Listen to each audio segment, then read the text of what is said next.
Hay que detener los ferrocarriles de China. Ahora mismo. Existe una red ferroviaria que opera con pérdidas catastróficas. El coste de su construcción asciende a una cifra astronómica, 1,6 billones de euros. Su déficit anual supera los 25.000 millones. Y aún así, nadie puede detenerla. Nadie se atreve. Porque es el sueño de una nación. En la profunda noche china, un haz de luz solitario atraviesa una estación fantasma. Sus puertas de acceso oxidadas y cerradas a cal y canto, son un mudo testimonio del abandono. El tren que pasa fugazmente ya no recibe los vítores de nadie. Su única misión es seguir corriendo, una bestia de acero cuyo propósito se ha desvanecido. Debía transportar sueños, hoy, se ha convertido en la carga más pesada de la nación, una pesadilla financiera sobre raíles. Mientras tanto, en el amanecer de Madrid, un tren blanco, el AVE, se desliza con una elegancia silenciosa en la estación de Atocha. En medio del vibrante murmullo de la vida, el personal de Renfe asiste a los pasajeros con una sonrisa. El tren parte con una puntualidad legendaria, respaldada por un compromiso férreo. Un retraso de apenas 5 minutos significa la devolución del billete. 0 accidentes mortales. 0 déficit en sus líneas principales. La razón por la que sigue funcionando es una sola, una filosofía llamada confianza. 2 sistemas de alta velocidad nacidos en la misma era, uno en el gigante asiático, otro en el corazón de Europa. Sus destinos, sin embargo, han tomado caminos radicalmente opuestos. Uno hizo de la velocidad su orgullo. El otro hizo de la sostenibilidad y la calidad su estandarte. La diferencia en los valores elegidos por cada nación ha determinado la realidad 60 años después. El telón de fondo es el prestigioso Foro Internacional de Gestión en Londres. La sala está abarrotada. Un profesor sube al estrado y con voz serena, lanza una pregunta que resuena como un trueno, porque la red de alta velocidad más larga del mundo no puede parar de sangrar dinero. Y por otro lado, ¿cómo es posible que el AVE español, la red más extensa de Europa, siga siendo un modelo de éxito y eficiencia? Las luces de la sala se atenúan. En la pantalla, las cifras de 2 naciones se enfrentan como titanes. China, 45.000 kilómetros de vías, una deuda de 1,6 billones de euros. España, más de 4.000 kilómetros, la red más grande de Europa y la segunda del mundo, un modelo de rentabilidad y exportación tecnológica. El profesor recorre la tabla con el dedo, eligiendo sus palabras con precisión quirúrgica. La diferencia no es la tecnología, sentencia. Es la filosofía. La pantalla cambia. Unos raíles de acero se extienden hasta el horizonte. El sonido de un tren resuena en la distancia. Es el eco de un país que persiguió un sueño desmedido, o el pulso firme de una nación que construyó su realidad paso a paso. ¿Orgullo nacional o responsabilidad nacional? ¿Elegir la velocidad o elegir la sostenibilidad? Esta no es simplemente la historia de 2 ferrocarriles. Es la búsqueda de una respuesta a la pregunta que definirá nuestro futuro, en que hemos decidido creer como civilización. El cielo de invierno en Londres estaba cubierto por un manto de nubes grises. Las puertas de la histórica sala de foro se abrieron en silencio, y un murmululo se extendió como una ola. Periodistas, directivos y académicos de todo el mundo dirigieron sus miradas hacia un hombre de traje oscuro que aparecía en el escenario, el profesor James Harrison, de la Oxford Business School. Conocido como una autoridad en estrategia internacional, su sola presencia hizo que el aire se cargara de expectación. Detrás de él 2 mapas se proyectaban en una pantalla gigante. Uno, una telaraña de líneas rojas que cruzaba China de forma casi caótica, un sistema de alta velocidad que corría sin descanso por el corazón de la nada. El otro, la red del AVE español, un diseño inteligente de líneas azules que conectaba los puntos vitales de la península, irradiando una luz de orden y propósito. El contraste era brutal, como si simbolizara una batalla entre la velocidad ciega y la razón serena, entre la cantidad y la calidad. Harrison tomó el micrófono con calma. Permítanme plantearles una pregunta. Su voz, grave y sosegada, llegó hasta el último rincón de la sala. ¿Por qué 2 naciones, una en Asia y otra en Europa, que dibujaron el mismo sueño de la alta velocidad, han llegado a conclusiones tan diametralmente opuestas? Las cifras aparecieron en la pantalla. China, longitud total 45.000 kilómetros. Una hazaña que nadie en el mundo había logrado, construida en apenas 15 años. De varios rincones de la sala surgieron exclamaciones ahogadas, mezcla de asombro y suspiro. Pero al instante siguiente aparecieron otros números. Deuda, 1,6 billones de euros. Déficit anual, 25.000 millones de euros. La atmósfera de la sala cambió por completo. La gente se miraba, conteniendo la respiración. Por otro lado, el profesor cambió la diapositiva. El AVE español. Desde su inauguración en 1992, ha mantenido un modelo de éxito, siendo un pilar para la vertebración del país y la calidad de vida. Y lo más importante, se ha convertido en una tecnología de exportación, un referente mundial. Esto no es simplemente una cuestión de buena gestión.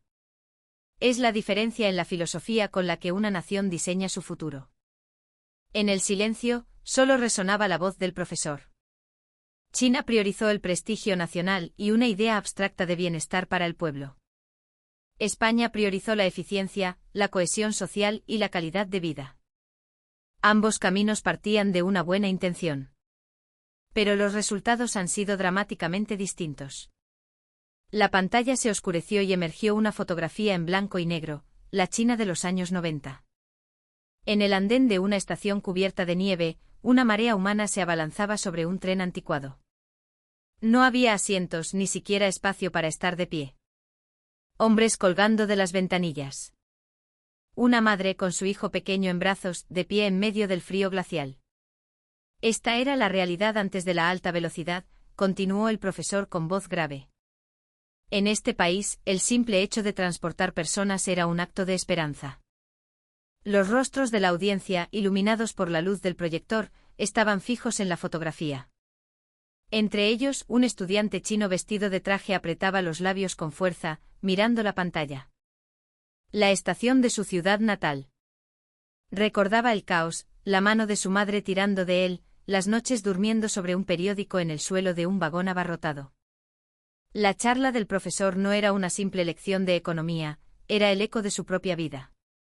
Y por eso China se lanzó hacia adelante sin mirar atrás, afirmó el profesor, elevando ligeramente la voz. Consideraron el retraso una vergüenza y la velocidad un orgullo. Fue un desafío tecnológico y al mismo tiempo una promesa de Estado. En la pantalla, imágenes de la ceremonia de apertura de los Juegos Olímpicos de Pekín 2008. Junto a los fuegos artificiales, se mostraba un flamante tren de alta velocidad. La palabra Nueva China brillaba, y los aplausos resonaron en el estadio. El profesor narró aquel momento con voz neutra. Sin embargo, la voz de Harrison se quebró. En esa pausa, en ese silencio, todos contuvieron la respiración. Detrás de la velocidad, una deuda invisible comenzó a acumularse. La luz se desvaneció y de nuevo en la oscuridad, flotaban los números, 1.600.000 millones de euros, escritos en un rojo sangriento. Parecían una herida emergiendo del abismo. El profesor dejó el micrófono y se inclinó profundamente. La charla de hoy no ha hecho más que empezar. Esto no es una historia sobre trenes. Es la historia de cómo una nación ha conducido su propio futuro. Nadie aplaudió. Solo quedó el silencio. Fuera, el cielo de Londres ya era oscuro. La luz de las farolas se difuminaba con la lluvia. Los pasos de la gente al salir de la sala resonaban como el traqueteo de un tren lejano. Pekín, antes del amanecer. Un frío brumoso envolvía la ciudad, y un sinfín de grúas gigantes se recortaban contra el cielo gris. Bajo las luces de trabajo, hombres con casco ensamblaban vigas de acero en silencio. Nadie lo sabía todavía, pero aquella mañana marcaría el comienzo de 15 años de competición frenética contra el tiempo. En 2003, el gobierno chino estableció un objetivo en su Plan de Desarrollo Nacional: construir la nación con la mejor red de alta velocidad del mundo. No era un simple plan de transporte. Era la encarnación del prestigio, el orgullo y el crecimiento de la nación. En aquella época, los trenes rara vez superaban los 100 km/h. Era normal hacer cola durante días frente a una estación para conseguir un billete. Un padre al que su hijo pequeño le preguntó cuándo llegaría el próximo tren, se quedó sin palabras. Un país que no puede transportar a su gente no tiene futuro. Con esa convicción, la nación se puso en marcha. El plan era audaz, casi demencial. En pocos años conectarían las principales ciudades, en 15 cubrirían todo el país. De Pekín a Shanghái, de Guangzhou a Wuhan y finalmente incluso hasta la meseta del Tíbet. Era como si toda una nación se hubiera obsesionado con una nueva religión, la velocidad. En la ceremonia de apertura de los Juegos Olímpicos de Pekín 2008, mientras las cámaras de todo el mundo enfocaban la capital, apareció un tren de alta velocidad de última generación. Carrocería blanca con una línea roja, atravesando la ciudad a 350 km por hora. Aquella imagen se convirtió en el símbolo de la nueva China. La gente vitoreaba. Los empleados del ferrocarril sonreían con orgullo. Por fin los hemos alcanzado. En ese momento, todos lo creyeron. En las ciudades de provincias, la escena se repetía. En medio del campo de repente aparecía una estación gigantesca. Suelos de mármol, techos de cristal y paneles electrónicos con los destinos. Brillaba como una puerta al futuro. Los ancianos la miraban boquiabiertos, los niños le hacían fotos con sus móviles. La alta velocidad también ha llegado a nuestro pueblo. Un tren llamado Esperanza recorría, sin duda, los corazones de la gente. Pero tras la velocidad, las grietas comenzaron a aparecer. Fue demasiado rápido. Demasiado extenso. Con una sola orden del gobierno, las autoridades locales compitieron por atraer líneas, y los bancos aprobaron préstamos masivos uno tras otro. Todos creían que no había problema porque el Estado los respaldaba. El orgullo por encima de la rentabilidad, las cifras por encima de los beneficios. Si se puede ir de Pekín a Shanghái en 4 horas, nuestra ciudad también necesita una estación. Esas voces resonaron por todo el país, y el mapa ferroviario creció día a día. La red finalmente superó los 40.000 kilómetros. China acaparaba 2/3 de la alta velocidad mundial. Era, ciertamente, la culminación de un sueño. Sin embargo, ese mismo año, en una sala de reuniones del Ministerio de Finanzas, la palabra déficit se debatió seriamente por primera vez. ¿Hasta cuándo podremos seguir pagando? Si continuamos construyendo a este ritmo, en 10 años los costes de mantenimiento por sí solos nos llevarán a la quiebra. El ambiente en la reunión era tenso. Pero nadie propuso detenerse. Detenerse equivalía a negar el prestigio de la nación. La narración del profesor era serena, pero las imágenes eran de una crudeza brutal. Viaductos que parecían acantilados, túneles interminables, estaciones desiertas. Al principio de la construcción, nadie pensó seriamente en esas dos palabras, coste de mantenimiento. En la pantalla una fotografía de una línea regional cuyo número de pasajeros se había reducido a la mitad de lo previsto en solo 3 años desde su inauguración. La hierba crecía frente a la estación, y las persianas de las tiendas permanecían cerradas. Aún así el país siguió corriendo. La voz del profesor resonó, grave. Tenían miedo de parar. Porque parar significaba la derrota. La alta velocidad china siguió avanzando, cargada con el peso de un sueño. El sonido de sus ruedas retumbaba como el latido del corazón de la nación. Pero detrás de ese latido, algo lenta pero inexorablemente comenzaba a desmoronarse. Una mañana en Pekín. Entre un bosque de rascacielos de cristal, un destello blanco se desliza a gran velocidad. Es el Fuxinao, el último modelo de tren de alta velocidad del que China se enorgullece. La gente aplaudía al ver su cuerpo de acero reflejando el sol de la mañana, y se henchía de orgullo. Somos los mejores del mundo. Lo creían sin dudarlo. Pero detrás de esa imagen glamurosa otra realidad, una que nadie reportaba, se extendía en silencio. En una ciudad del interior del país, la plaza frente a la estación está barrida por un viento polvoriento. Las palmeras plantadas en la inauguración, descuidadas, se están secando. Más allá, el edificio de la estación se alza como un palacio gigantesco. Suelo brillante, carteles dorados, tornos de acceso desiertos. Pero dentro no hay ni un alma. El tren solo para unas pocas veces al día, y tras el cristal de la taquilla, un único empleado, aburrido, juguetea con su smartphone. Si traemos la vía hasta aquí, la ciudad cambiará. Esa fue la promesa de hace 10 años. Pero lo único que cambió fue el paisaje. La población disminuyó, las tiendas cerraron y los jóvenes se marcharon. Lo que quedó tras el sueño fue una mole de hormigón silenciosa. El profesor cambió la diapositiva. Unas letras rojas aparecieron en pantalla, deuda de 1,6 billones de euros. El aire en la sala se congeló. El profesor continuó con voz serena, esta cifra no es un problema local. Es un seísmo que amenaza con sacudir a toda la nación. Un gráfico en la pantalla mostraba una curva ascendente. Bajo la línea, los nombres de innumerables municipios pequeños, todos los cuales habían atraído la alta velocidad en nombre de la esperanza. El Estado nos apoya, no hay de qué preocuparse. Con esa fe, acumularon deudas y ahora se ahogan en los pagos. La línea roja palpitaba como un exceso de sangre fluyendo por las arterias de un cuerpo enfermo. La voz del profesor retumbó grave, cuando la fiebre de la construcción terminó, la verdad salió a la luz. De entre los números surgió una palabra, mantenimiento. La alta velocidad es más cara de mantener que de construir. Esa simple frase provocó un murmullo de asombro en la sala. El profesor continuó impasible, vías, túneles, catenarias, trenes. Todo requiere inspección y reparación diarias. Solo la factura eléctrica puede ascender a cientos de millones de euros al mes. Si añadimos los costes de personal, la cifra se multiplica.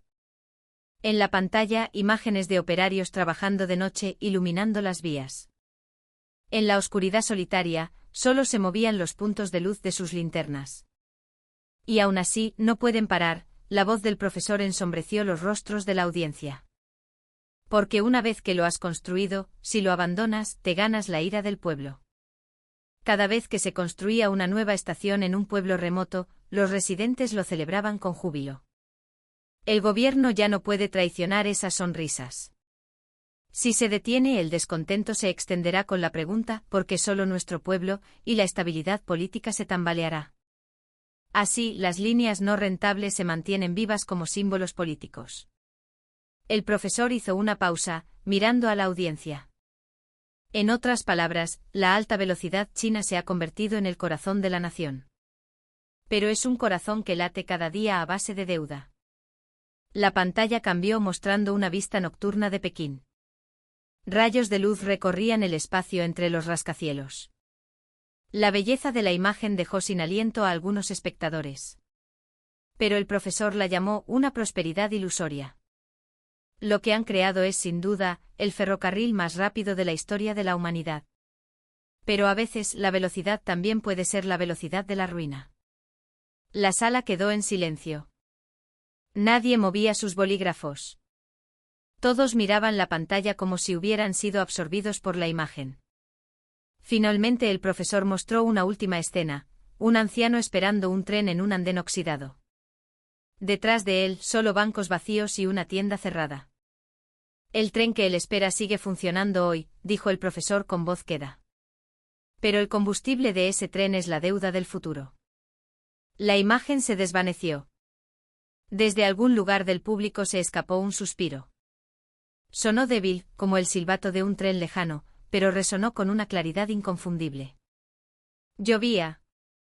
En una estación rural del sur de China, un hombre estaba de pie en el andén mojado bajo un cielo gris. Li Wei. Un ingeniero civil que una vez participó en la construcción de esta misma estación. Antes se sentía orgulloso. El día que se completó, la gente del pueblo se le acercó llorando para darle las gracias. Ahora nuestra ciudad estará conectada con el mundo. Ante esas palabras, Li tuvo que contener las lágrimas varias veces. Pero lo que veía ahora era un mundo completamente diferente. La mitad del horario de trenes estaba en blanco. La luz de la tienda de conveniencia apagada. Faltaban 2 horas para que llegara el tren. El guardia de seguridad de la entrada, con un paraguas, se apoyaba en la pared. Los anuncios en las columnas del andén estaban descoloridos. La alta velocidad transporta el futuro. Bajo esas palabras, el agua de la lluvia trazaba un fino hilo. Lee se quedó inmóvil, mirando aquellas letras. El futuro. En aquel entonces todos creíamos en ello. El fervor de 2008 volvió a su memoria. En la sala de conferencias de la Oficina de Ferrocarriles de Pekín, el aire estaba cargado de júbilo. Vamos a dibujar la nueva era de este país con raíles. Al oír eso se lanzó al trabajo antes que nadie. Trabajó día y noche olvidándose de volver a casa. Incluso el día que nació su hijo, amaneció en una tienda de campaña en la obra. Papá está construyendo un sueño, se dijo a sí mismo. Su propia voz le sonaba ahora lejana. En la diapositiva del profesor, aparecían fotos de archivo de hombres como él. Tendiendo vías en medio del desierto, excavando túneles en montañas nevadas. Y detrás de ellos una enorme pancarta roja: la velocidad es poder. El ferrocarril es el futuro de la nación. El profesor narró lentamente: bajo este eslogan, miles de hombres se movilizaron, y millones de personas creyeron. No dudaron de que la velocidad enriquecería al país. Pero el tiempo silenciosamente traicionó esa convicción. La imagen cambió. El interior de un centro de mantenimiento. Detrás de las hileras de trenes nuevos y relucientes, una larga fila de vehículos inmóviles. Estas son las líneas con una tasa de operatividad inferior al 30%, la voz del profesor se superpuso con frialdad. No se pueden mover para repararlos, pero tampoco se pueden desechar. Porque eso significaría admitir las pérdidas. Un suspiro se escapó de la audiencia. En el andén donde estaba Lee, la realidad era la misma. Había más trenes parados que en movimiento. Cada noche los equipos de mantenimiento apretaban tornillos y cambiaban piezas, pero el coste de todo ello salía de la deuda. La luz fluorescente de la estación parpadeó. Lee levantó la cabeza y miró al cielo. ¿Qué demonios hemos construido? La lluvia arreció golpeando el techo. Un anuncio informó de la llegada del tren, pero solo había 3 pasajeros. 2 de ellos eran empleados y el tercero, un anciano con un bulto. La voz del profesor se superpuso: en algunas zonas rurales, hay líneas con menos de 100 pasajeros al día. A pesar de que los costes de mantenimiento ascienden a cientos de millones al año, no se pueden cerrar. Porque son un asunto de orgullo público. La imagen en la pantalla se oscureció lentamente. En su lugar aparecieron letras blancas: el orgullo enriquece a las personas. Pero cuando el orgullo se convierte en deuda, las personas callan. En ese instante las luces de la sala se apagaron, y el silencio se apoderó de la audiencia. En el rostro del profesor se dibujaba un leve dolor. Esto no es para culpar a nadie. Es solo la historia de la fragilidad que un país, demasiado obsesionado con la velocidad, pasó por alto. Mientras tanto, Li Wei escuchaba el sonido de las puertas del tren al cerrarse. El vagón, con solo 3 personas a bordo, se alejó lentamente del andén. Desde la ventanilla, el anciano le saludó con un pequeño gesto. Lee se quedó de pie, viendo cómo la luz trasera roja del tren desaparecía en la oscuridad. Detrás de él, solo resonaba el sonido de la lluvia. Era como el eco de un sueño que una vez recorrió el país. La luz del proyector volvió a iluminar la sala. El profesor sostenía una hoja de papel. En ella, 5 palabras rodeadas de un círculo rojo: deuda, mantenimiento, demanda, política y tarifas. Eran los nombres de las cadenas invisibles que ataban a la alta velocidad china. Lo que voy a contarles ahora no es una simple historia de números, dijo el profesor en voz baja. Es la crónica de un destino estructural. Si hubiera fallado solo una de estas cadenas, quizás se habrían salvado. Pero cuando las 5 se entrelazaron, el ferrocarril de esta nación perdió toda vía de escape. La primera cadena, la deuda. Fue el principio de todo. La alta velocidad, una apuesta por el prestigio nacional, funcionaba casi en su totalidad con dinero prestado. Préstamos bancarios, bonos de gobiernos locales e incluso financiación extranjera. La deuda creció como una bola de nieve, bajo la creencia de que si crecemos, podremos devolverlo. Al principio, nadie sintió ansiedad. Los trenes corrían, las ciudades cambiaban y los medios de comunicación lo llamaban un símbolo de éxito.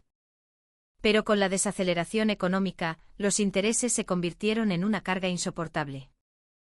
En los libros de contabilidad de los gobiernos locales no quedaban cifras negras, sino un pasivo llamado esperanza. El profesor continuó, escogiendo sus palabras: la deuda fluye como la sangre. Pero se convierte en veneno cuando ya no puedes detenerte. La segunda cadena, el mantenimiento. Es mucho más difícil mantener un ferrocarril que construirlo. Inspección de vías, reparación de catenarias, mantenimiento de vehículos. Miles de personas trabajan día y noche. La factura eléctrica asciende a cientos de millones de euros al mes, los costes de reparación, a billones al año. Pero los ingresos para cubrir esos gastos son casi inexistentes. Las líneas más nuevas son las que tienen los costes más altos. Los equipos más modernos también son los que más se averían. El profesor señaló una imagen en la pantalla: operarios caminando sobre raíles mojados por la lluvia antes del amanecer. Sus rostros reflejaban el cansancio. Todos trabajan con un sentido del deber. Pero se está convirtiendo en un mantenimiento por el simple hecho de mantener. La tercera cadena, la demanda. El profesor mostró un mapa. Sobre el vasto territorio chino, se dibujaban innumerables líneas. Pero las zonas que parpadeaban en rojo eran las líneas deficitarias. La mayoría de ellas tenían un número de usuarios inferior a la mitad de lo previsto. Hay líneas con apenas unas decenas de pasajeros al día. Antes de la construcción, quienes clamaban por una estación no eran los residentes, sino los políticos. Que pasara el tren traería desarrollo a la ciudad. Ciertamente era una esperanza. Pero cuando el desarrollo no llegó, el ferrocarril se convirtió en un simple cascarón vacío. El profesor bajó la mirada. Lo más cruel es que nadie previó un futuro sin pasajeros. La cuarta cadena, la política. Al pronunciar esta palabra, el ambiente en la sala se volvió más denso. El profesor eligió sus palabras con cuidado. Una parte de la alta velocidad china se construyó no por racionalidad económica, sino como un símbolo político. Los gobiernos locales compitieron por presentar proyectos al gobierno central y atrajeron nuevas estaciones para demostrar sus propios méritos. Construir la estación se convirtió en el objetivo en sí mismo, y la gestión quedó en un segundo plano. Como resultado, nacieron por todo el país ferrocarriles sin que nadie asumiera la responsabilidad, sin que estuviera claro quién cubriría los costes de mantenimiento posteriores a la construcción. El profesor declaró con voz neutra: es fácil dar forma al orgullo de una nación. Pero si no se tiene la determinación de sostenerlo, se convierte en un castillo en el aire. Y la última cadena, las tarifas. Este problema era el menos visible, pero el más grave. No pueden subir las tarifas. Con esta simple frase, el aire de la sala se tensó. La alta velocidad ahora se considera un derecho de los ciudadanos. Si subieran los precios, estallaría la ira contra el gobierno. En resumen, no pueden subir las tarifas para ser rentables y tienen que volver a endeudarse para cubrir el déficit. Y eso, a su vez, aprieta aún más la primera cadena, la deuda. Un círculo vicioso. Esas mismas palabras aparecieron en la pantalla. El profesor suspiró profundamente. Las 5 cadenas están entrelazadas. Si intentas quitar una, las otras se aprietan más. Esta es la estructura actual de la alta velocidad china. La sala quedó en silencio. Uno de los asistentes escribió en su cuaderno con mano temblorosa una sola frase: el país que se enorgullecía de su velocidad está ahora atado por ella. Finalmente el profesor levantó la vista y concluyó: la ambición de una nación no es mala en sí misma. El problema es que han perdido el coraje para decidir cuándo parar.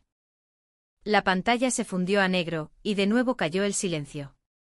Pero en lo profundo de ese silencio, todos entendieron que esta historia no había terminado.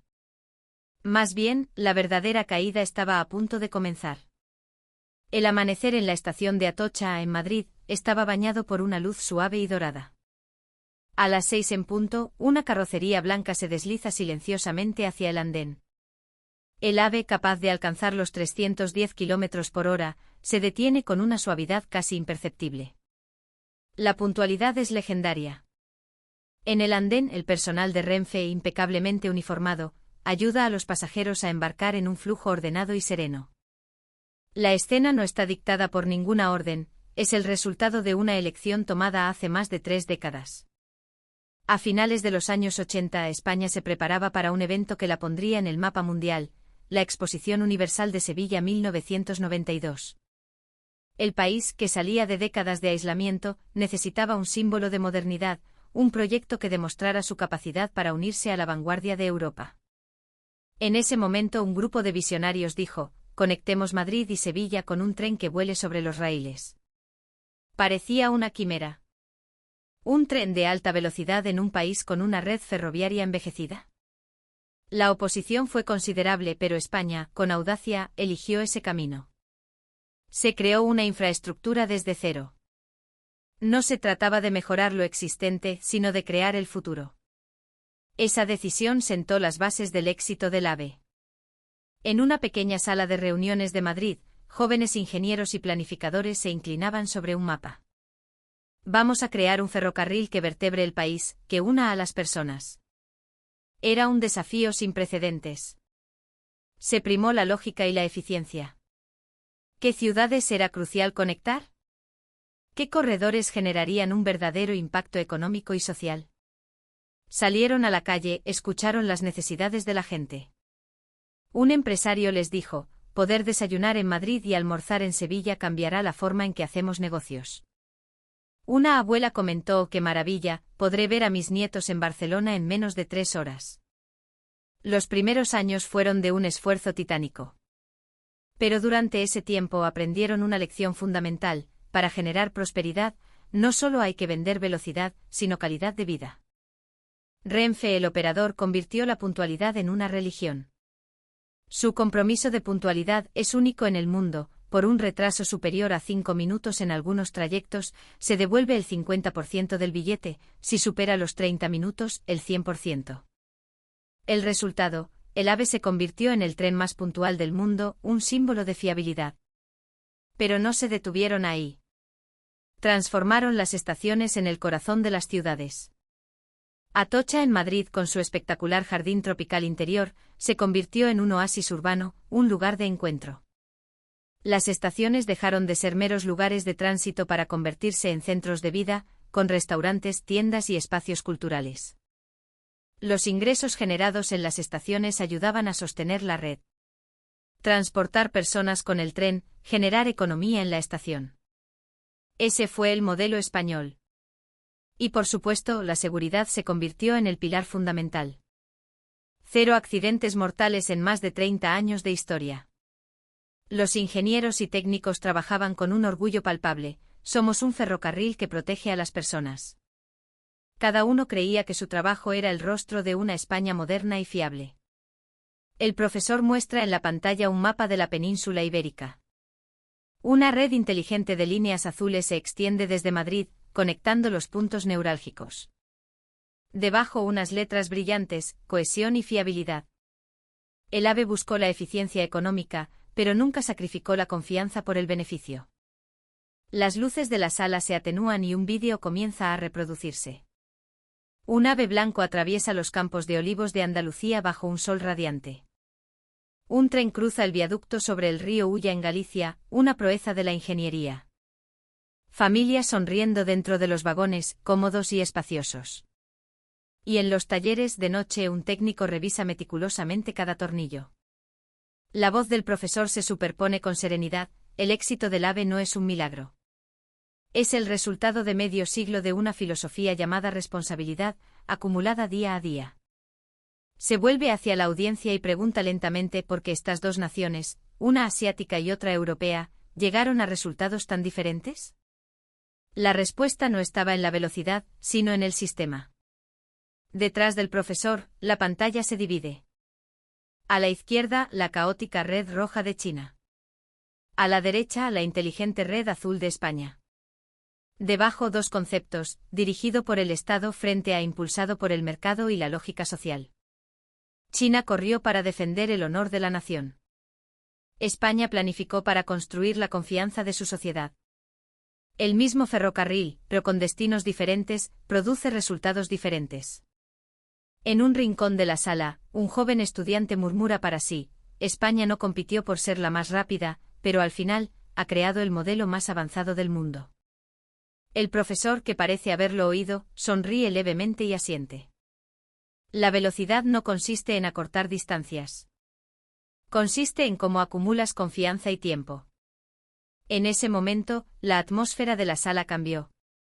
Todos se dieron cuenta de que no estaban presenciando una simple comparación económica, sino una confrontación de filosofías. Las ruedas del AVE giran sin sonido en algún lugar lejano. Son el testimonio de una elección que, más de 30 años después, sigue vigente. En el amanecer de la estación de Atocha, las manos de los operarios de limpieza no cesan de pulir las carrocerías de los trenes. Su brillo, que no permite ni una sola huella dactilar, se refleja en las luces del andén. Suena el aviso de salida del AVE, el personal adopta una postura profesional y los pasajeros embarcan con un orden natural. Una precisión casi coreografiada. Este es el rostro del ferrocarril español actual. Pero esta precisión silenciosa no nació por casualidad. Tras el éxito inicial de la línea Madrid-Sevilla, España se embarcó en una expansión ambiciosa pero meditada. El objetivo no era cubrir el mapa de líneas sin sentido, sino fortalecer los corredores con mayor potencial. El Madrid-Barcelona se convirtió en la joya de la corona, compitiendo directamente con el puente aéreo y ganando la batalla gracias a su comodidad y fiabilidad. Cada nueva línea era un estudio de caso, un proyecto estratégico. En el centro de control de alta velocidad de Atocha, una joven ingeniera, Sofía, supervisa los paneles de tráfico. Para ella, cada punto de luz que se mueve en la pantalla no es solo un tren, es una arteria vital del país. Recuerda las palabras de su mentor: 1 minuto de retraso son 1000 minutos perdidos para nuestros pasajeros. Nuestra obsesión es el tiempo de la gente. Ese mantra es el corazón de la cultura de Renfe. El resultado es el compromiso de puntualidad, una audaz declaración de confianza en su propia excelencia. Pero el modelo español fue más allá de la operación interna. Se convirtió en un modelo de exportación. La narración del profesor adquiere un tono de admiración. La competencia no es derrotar a otros. Es pulir continuamente ese activo invisible llamado confianza. En la pantalla aparecen imágenes que llenan de orgullo a cualquier español. El ave del desierto, el Aramainig Speed Railway en Arabia Saudí. Un tren capaz de soportar temperaturas de 50 grados y tormentas de arena, conectando la Meca y Medina. Un proyecto de un consorcio de empresas españolas que demostró al mundo que la tecnología del AVE no solo era rápida, sino también increíblemente robusta y adaptable. Luego, imágenes de Texas, Estados Unidos. Un proyecto para conectar Dallas y Houston con tecnología de alta velocidad española. Un ingeniero estadounidense explica a cámara: hemos elegido el modelo español porque no solo nos venden un tren, nos venden un ecosistema completo de seguridad, operación y mantenimiento. Su filosofía es transferible. El profesor asiente profundamente. La decisión de crear una red desde cero basada en la estrategia y no en la vanidad fue una reforma económica, pero sobre todo, fue un mecanismo para crear orgullo y competencia sana. Para demostrar que España podía ser líder mundial en un sector de alta tecnología. En ese instante el vídeo que se proyecta en la sala cambia. Muestra el interior de un tren AVE. Un ejecutivo trabajando en su portátil. Unos turistas admirando el paisaje de La Mancha. Unos estudiantes riendo mientras comparten un viaje. La gente es el centro. La voz del profesor resuena: el ferrocarril español no temió centrarse en la calidad. Por eso sus esfuerzos se encadenaron y la evolución se convirtió en cultura. Al final de la pantalla aparecen unas letras blancas: el tren de la confianza. Todos en la sala contuvieron la respiración ante esas palabras. No era un simple eslogan, sino el reflejo de la filosofía de una nación. En Londres, tras la niebla matutina, se alza una sala de conferencias acristalada. Se celebra un foro internacional que reúne a los ministros de infraestructuras de varios países. El tema: los sistemas de alta velocidad de nueva generación. Hubo un tiempo en que China era el centro de atención en este mismo foro. Pero ahora las miradas se han desplazado silenciosamente hacia España. En la pantalla del escenario, un gráfico. Una línea azul, el AVE español. Una línea roja, la alta velocidad china. La curva roja, que antes era abrumadoramente dominante, ahora comienza a describir una pendiente descendente. Mientras tanto, la línea azul, lenta pero segura, sigue ascendiendo. Un profesor de la Universidad de Harvard toma el micrófono. El modelo español no es solo una lección sobre gestión ferroviaria. Es un caso de estudio sobre la gestión sostenible de una nación. El ambiente en la sala cambia. Periodistas europeos toman notas y delegados de países africanos asienten con profundidad. ¿Por qué el mundo ha vuelto a poner sus ojos en España? En el sur de Asia, en Hanoi, Vietnam. En medio del calor, ingenieros españoles supervisan cuidadosamente la instalación de vías para el nuevo metro.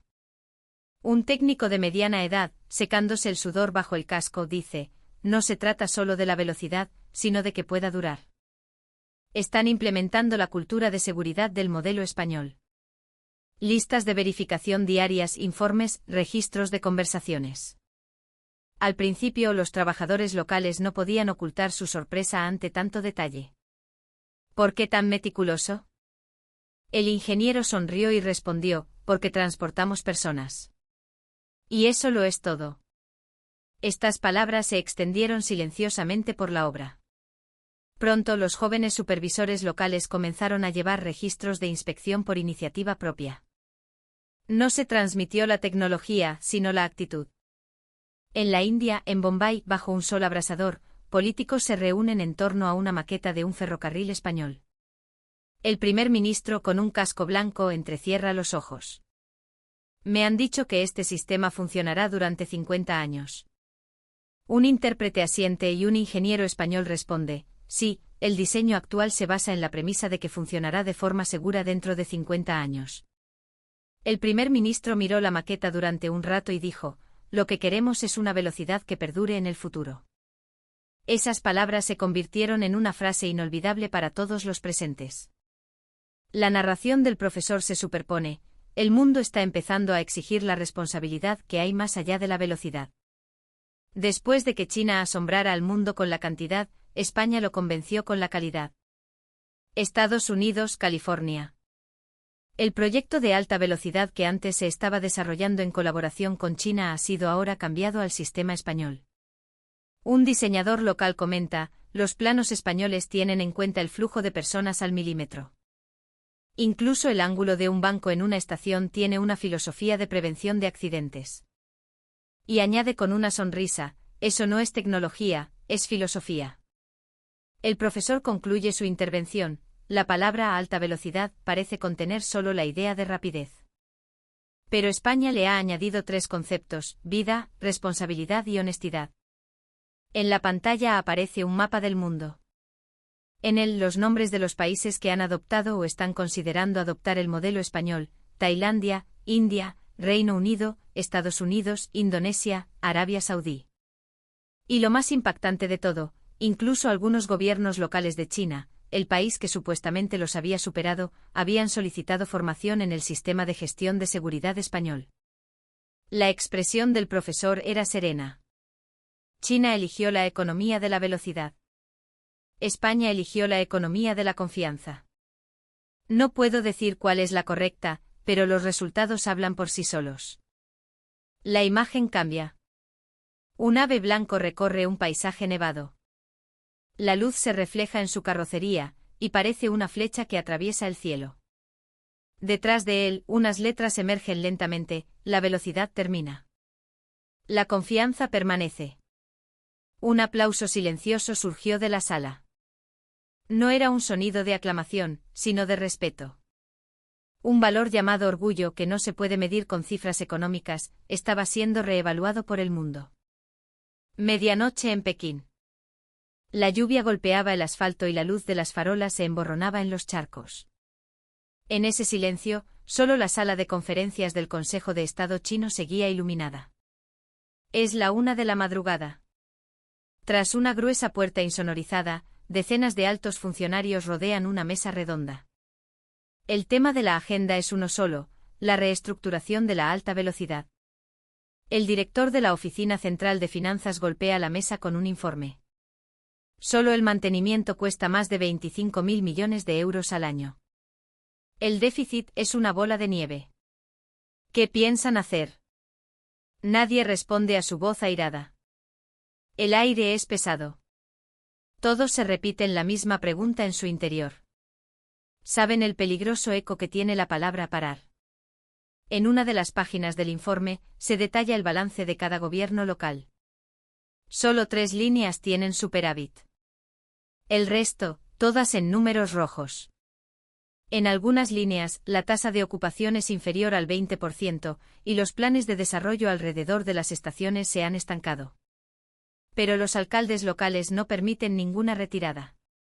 Si este ferrocarril se detiene, la ciudad muere. Esa es la voz común de todos los responsables locales. La narración del profesor continúa con voz monótona. El gobierno chino está ahora tratando de frenar un tren que se ha vuelto incontrolable. Pero pisar ese freno significa, políticamente, admitir la derrota.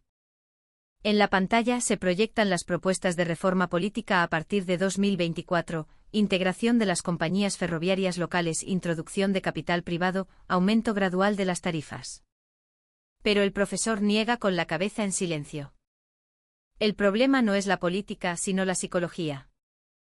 En una pequeña ciudad del interior, al salir de la estación, el viento nocturno golpea fríamente la cara. Alrededor hay rascacielos, pero pocas ventanas tienen luz. Un taxista frente a la estación murmura: las vías son magníficas, pero no hay gente. Su rostro muestra el cansancio. El día que se inauguró la estación, la ciudad se sumió en un fervor festivo. Hubo fuegos artificiales y los niños tomaron fotos del tren. Aquellos vítores de entonces ahora son silenciados por el viento. El profesor continúa en voz baja: la alta velocidad china está pasando de ser un símbolo político a ser una contradicción social. En la pantalla se muestran publicaciones de redes sociales chinas. Aunque esté en números rojos, no perderemos nuestro orgullo. Aunque no lo usemos, esa estación es un testimonio de nuestro futuro. Pero, ¿quién pagará ese futuro? En los comentarios se mezclan la ira, la resignación y una tenue esperanza. El profesor suspira. Esto no es una cuestión de gestión. Es una decisión mucho más pesada, como liquidar un sueño. La escena vuelve a la sala de conferencias. La lluvia golpea los cristales. Un responsable de finanzas rompe el silencio: no hay más remedio que abrirlo al sector privado. Un murmullo recorre la sala. Eso afectaría al prestigio de la nación. Pero si seguimos así, el barco se hundirá. Las voces chocan. Luego, un largo silencio.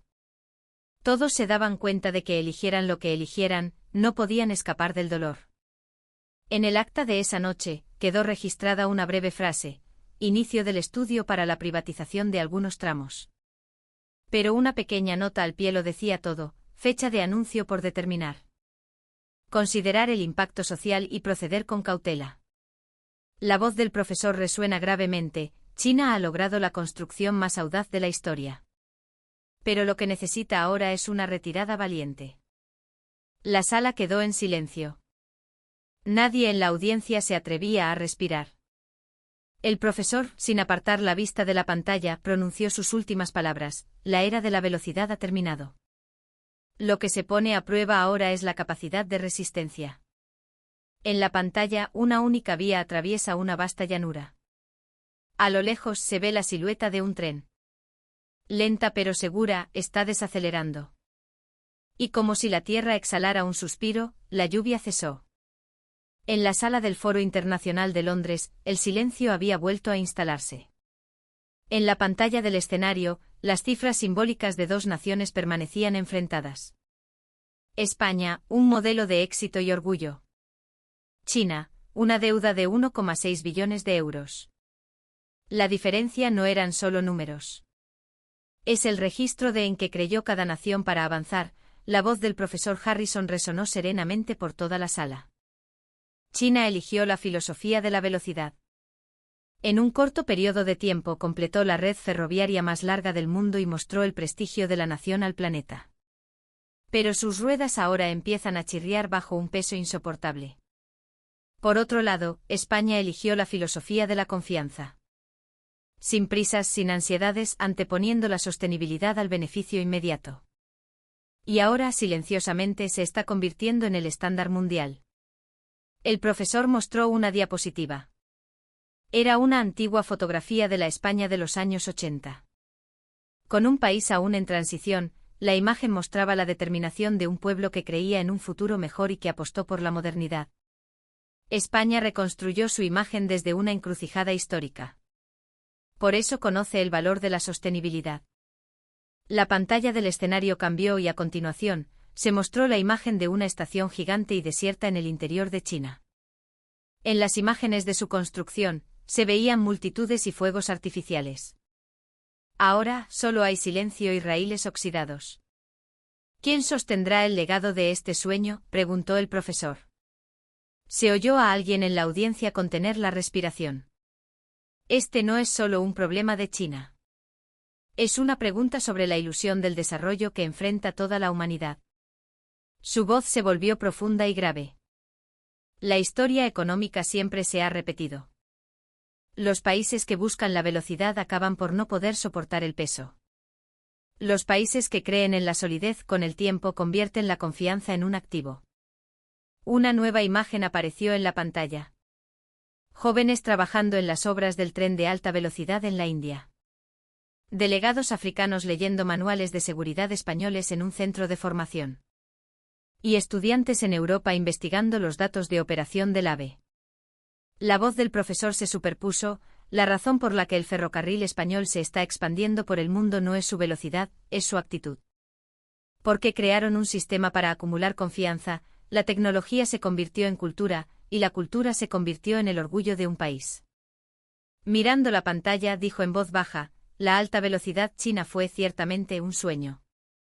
Pero el AVE español ha seguido protegiendo un sueño dentro de la realidad. Se proyectó la última imagen. Estación de Atocha a Madrid. 5:57 de la mañana. El primer AVE del día se desliza fuera del andén como un fantasma blanco. Un empleado inclina ligeramente la cabeza. En el interior, resuena el silencio de una ciudad que aún duerme. Una línea de luz se extiende lentamente hacia el futuro. El profesor pronunció sus últimas palabras: la economía no consiste en perseguir beneficios. Consiste en elegir una forma que perdure en el futuro. En ese instante la pantalla se fundió a negro, y unas letras aparecieron silenciosamente: el destino de una nación no lo decide la velocidad, sino sus principios. La sala permaneció en silencio por un momento y luego, un aplauso unánime estalló. El profesor Harrison hizo una profunda reverencia y dejó el micrófono. Detrás de él, en la pantalla, volvió a aparecer la premisa inicial: la ambición a corto plazo frente a la sostenibilidad a largo plazo. La elección de cuál priorizar decidirá el destino de una nación. Esas palabras ahora resonaban con todo su significado. El tren sigue su